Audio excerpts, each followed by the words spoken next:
Sir, आपने एक case सुना होगा, अतुल सुभाष सुसाइड केस। और उस केस के बाद मेंस राइट और जो हमारा बायस जुडिशियल सिस्टम है, स्पेशली इक्वालिटी को लेके कि हम हमेशा वुमेन्स को प्रेफरेंस देते हैं और हमारे लॉ कुछ ऐसे हैं कि हम केवल वुमेन जस्टिस की ही बात करते हैं। तो सर, ये बायस जुडिशियल सिस्टम को हम कैसे ठीक कर सकते हैं? देखिए मंजू, आपने जो क्वेश्चन पूछा कि जुडिशियल सिस्टम बायस्ड है, हम जुडिशियल सिस्टम को बायस्ड नहीं कह सकते। हाँ, जो हमारे लॉज हैं वो वीमेन सेंट्रिक लॉज हैं, क्योंकि नारियां सबसे ज़्यादा प्रताड़ित रहीं।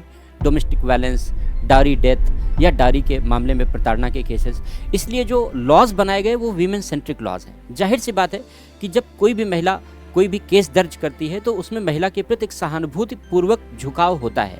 वो झुकाव कानून की वजह से उत्पन्न होता है। यही कारण है कि पुलिस सिस्टम, जुडिशियल सिस्टम में वो संवेदनशीलता और वो झुकाव दिखलाई पड़ता है। लेकिन सुप्रीम कोर्ट ने कहा है कि 70% से ज़्यादा डाउरी के केसेस फर्जी होते हैं।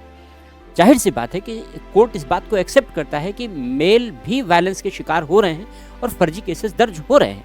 इसके लिए हम या तो लॉ को चेंज कर सकते हैं, लेकिन लॉ को चेंज करना भी चैलेंजिंग है, क्योंकि किसी भी तरीके की लिबर्टी नारियों के लिए अहितकर साबित हो सकती है किसी भी तरीके की करप्ट प्रैक्टिसेस से। तो ऐसी दशा में ये अपने आप में बड़ा चैलेंजिंग है।